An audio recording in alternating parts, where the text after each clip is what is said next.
Hola a todos, bienvenidos a este análisis a fondo de la Guía 11. Hoy no nos vamos a sentar a memorizar fechas aburridas de un libro de texto, ¿ok? Para nada. Vamos a meternos de lleno en dos eventos colosales que de verdad reestructuraron nuestra sociedad para siempre, las guerras mundiales del siglo XX. Arranquemos. Bueno, el concepto clave aquí, el que cambia absolutamente todo el panorama, es el de guerra total. A ver, imagínense esto. Hay una peleita en el patio de la escuela. Normalmente, eso solo involucra a un par de estudiantes. Pero, ¿qué pasa si esa pelea crece tanto que todos los salones participan, dura años y al final cambian para siempre las reglas de toda la escuela? Pues eso fue exactamente lo que pasó a nivel mundial. El conflicto movilizó a toda la sociedad civil, desde las fábricas hasta las familias en sus casas y ya no solo a los ejércitos profesionales en el campo de batalla. Para que dimensionemos la magnitud de esta locura, nuestro material trae una analogía buenísima. Piénsenlo como dos terremotos gigantescos que sacudieron el planeta entero. El primer gran sismo derribó todas las casas viejas, o sea, colapsó a los antiguos imperios europeos. Pero claro, la humanidad reconstruyó sobre esos escombros, sin aprender bien la lección. Y luego llegó el segundo terremoto, que fue muchísimo más devastador, cambió el paisaje mundial para siempre y dejó en pie únicamente a dos edificios inmensos e imponentes, Estados Unidos y la Unión Soviética. Pasemos a la sección 1. La Primera Guerra Mundial, o este primer gran terremoto, de 1914 a 1918. Y aquí hay un mito histórico súper común que tenemos que aclarar. ¿De verdad el asesinato de un príncipe fue la única causa de la Gran Guerra? Digo, suena casi de película, pero es vital separar la chispa que inicia el fuego del inmenso tanque de gasolina que hace que todo explote.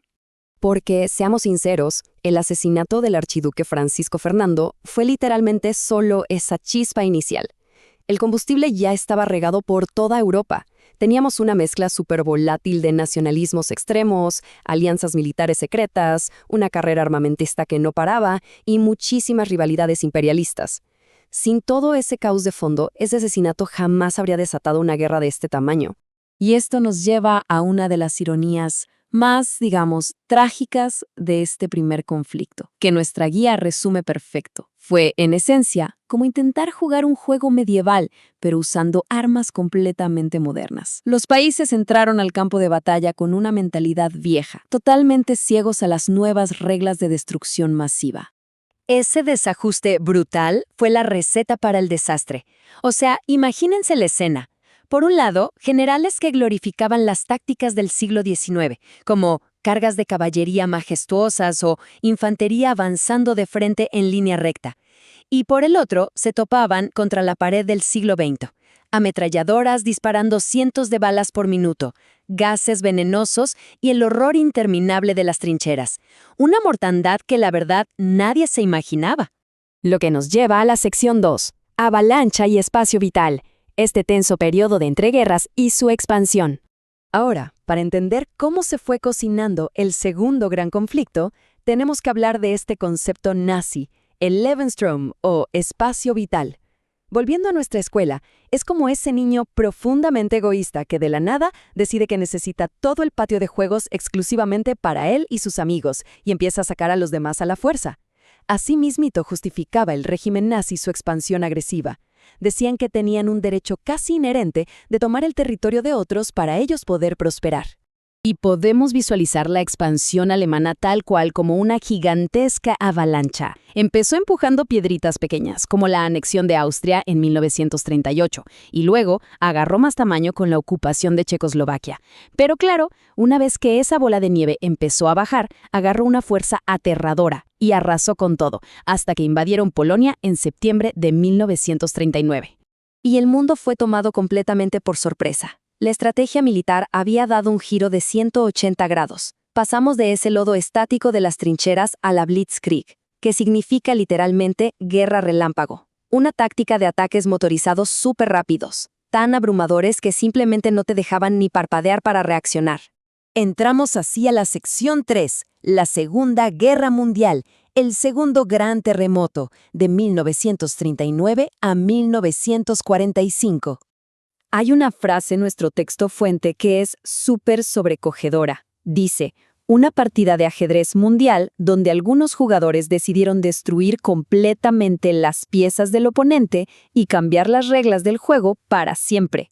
O sea, ya no buscaban que el otro se rindiera. El objetivo ahora era la aniquilación total. Fíjense en la evolución de esta destrucción. Es aterradora.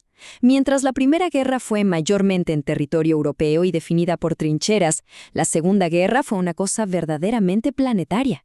Estuvo marcada por un choque frontal de ideologías totalitarias contra democracias, genocidios sistemáticos y, bueno, culminó con el despliegue de armas nucleares. Obviamente, el costo humano, el impacto de todo esto fue desgarrador y es fundamental reconocerlo. Hablamos de genocidios diseñados fríamente para el exterminio masivo como el Holocausto. Vimos también cómo surgían valientes movimientos clandestinos de resistencia, presenciamos bombardeos masivos enfocados solo en arrasar ciudades llenas de civiles y, al final, el desarrollo pavoroso de la bomba atómica.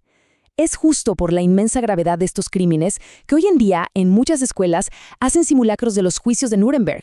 Es súper esencial para enseñar cómo, de toda esa oscuridad, nació el sistema de justicia internacional moderno. Pasamos a la sección 4, derribando mitos históricos, aclarando esos errores súper comunes sobre las guerras mundiales. A ver, enfoquémonos en la primera duda clásica. ¿La Segunda Guerra Mundial terminó únicamente porque se lanzaron las bombas atómicas?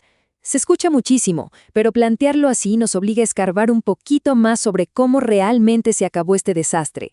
Y pues, la historia nos muestra otra realidad. Sí, claro, las armas nucleares aceleraron muchísimo la rendición de Japón, pero ojo, las potencias del eje ya se venían colapsando desde antes, en múltiples frentes.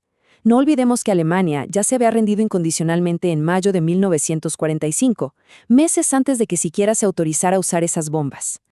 Aquí va otra gran pregunta para reflexionar un momento. ¿Todo esto fue de naturaleza exclusivamente militar? Al poner esta duda sobre la mesa, la idea es salirnos un poco del campo de batalla y recordar nuestro concepto inicial, ¿se acuerdan? El de la guerra total. La respuesta es un no rotundo. Fueron años que le dieron la vuelta a la sociedad de forma permanente y global. Vimos a millones de mujeres incorporándose de lleno a las fábricas, lo que cambió de raíz los roles de género. Las economías completas tuvieron que reestructurarse. Vimos el uso masivo de la propaganda. Y bueno, de las cenizas de todo esto nacieron instituciones como las Naciones Unidas, que básicamente sentaron las bases para los derechos humanos modernos.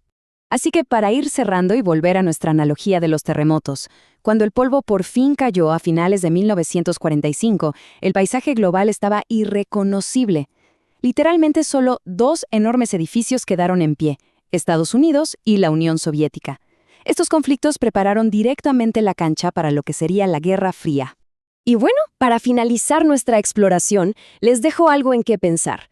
¿De qué manera las sombras de estos dos terremotos siguen marcando las fronteras, los derechos y las instituciones del mundo en el que vivimos hoy? Digo, basta con ver los mapas actuales o los propios organismos de justicia internacional para darnos cuenta de que ese legado sigue vivito y coleando. Ha sido increíble desglosar esta guía 11 con todos ustedes. Nos vemos en nuestro próximo análisis.